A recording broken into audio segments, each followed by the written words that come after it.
30 বছর পরে আমরা এই মহেশখালী মাতারবাড়ি এলাকাটাকে সিঙ্গাপুর বা সাংহাইয়ের মতো করে দেখতে চাই। ইন্টার মিনিস্ট্রিয়াল কোঅর্ডিনেশনের জায়গাটাতে একটা বড় ল্যাপস দেখা যাচ্ছিল। তো সেই ল্যাপসটাকে দূর করার জন্যই এবং যাতে প্রজেক্টটাকে আমরা খুব দ্রুত এগিয়ে নিয়ে যেতে পারি সেজন্য এই অথরিটিটাকে সেট আপ করা হয়েছে। এই অথরিটিটা হচ্ছে একদম আলটিমেট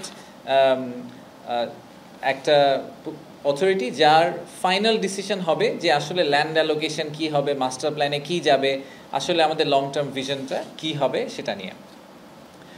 তো এই অথরিটিটা খুব রিসেন্টলি তৈরি করা হয়েছে। তো আমি যদি আমাদের লং টার্ম ভিশনটা থেকে শুরু করি যে আমরা আসলে কি করতে চাই, আমরা কি দেখতে চাই মিরাতে বা মহেশখালীতে আমরা আসলে কি দেখতে চাই। মহেশখালীতে আপনাদেরকে একটু ইমাজিন করতে পারতে হবে, কারণ আসলে এখন যদি আপনি ফিজিক্যালি যান দেখবেন একটা কোল ফায়ার পাওয়ার প্ল্যান্ট আছে, আপনি একটা মরুভূমির মতো একটা জায়গার মধ্যে দাঁড়িয়ে আছেন, আশেপাশে কিছু বন্টন দেখা যাচ্ছে, পানি দেখা যাচ্ছে, বাট আসলে মাতারবাড়িতে একটা ডিপ সি পোর্ট দেখা যাচ্ছে, বাট সেটাও আসলে ড্রেজিং কয়লা খালি বার্জগুলো আসা যাওয়া করে, মেইন পোর্টটা এখনো দেখা যাচ্ছে না। কিন্তু আপনাদেরকে ইমাজিন করতে পারতে হবে যে আজকে থেকে 20 বছর পরে 2055 সালের দিকে, এখন তো 25, ইনফ্যাক্ট 30 বছর পরে, আজকে থেকে প্রায় 30 বছর সামনে গিয়ে জায়গাটা দেখতে কেমন হবে।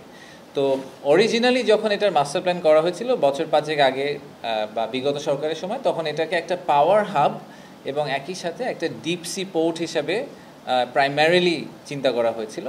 আমরা এটাকে আসলে অন্যভাবে দেখতে চাই, আমরা এটাকে একটা টাউনশিপ হিসেবে দেখতে চাই।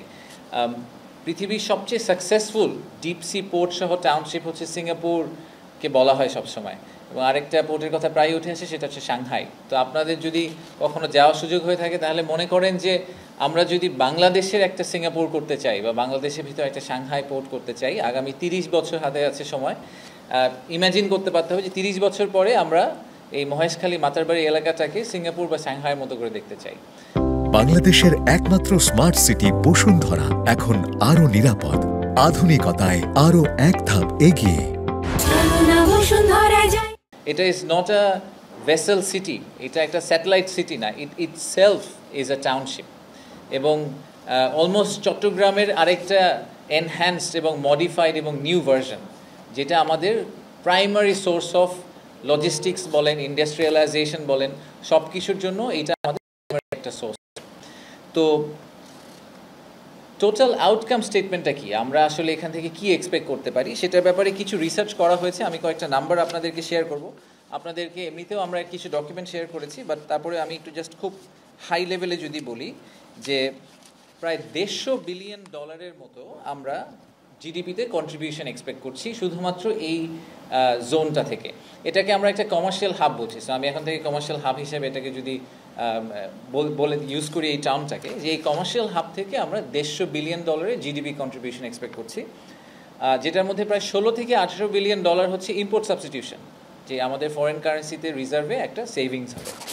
আর একই সাথে আমরা আশা করছি যে লজিস্টিক্সে প্রায় $4 বিলিয়ন থেকে $6 বিলিয়ন হবে। 60 থেকে $65 বিলিয়ন টোটাল ইনভেস্টমেন্ট হবে, তার মধ্যে আমরা আশা করছি যে প্রায় $5 বিলিয়ন এফডিআই হিসেবে আসবে, বাকিটা আমরা লোকাল ইনভেস্টমেন্ট এক্সপেক্ট করছি। আর ফাইনালি প্রায় 1.5 লাখ লোকের কর্মসংস্থান ডিরেক্টলি আমরা এক্সপেক্ট করছি, ইনডিরেক্টলি সব মিলিয়ে প্রায় 25 লাখ লোকের কর্মসংস্থান আমরা আশা করছি এই এলাকা থেকে হবে।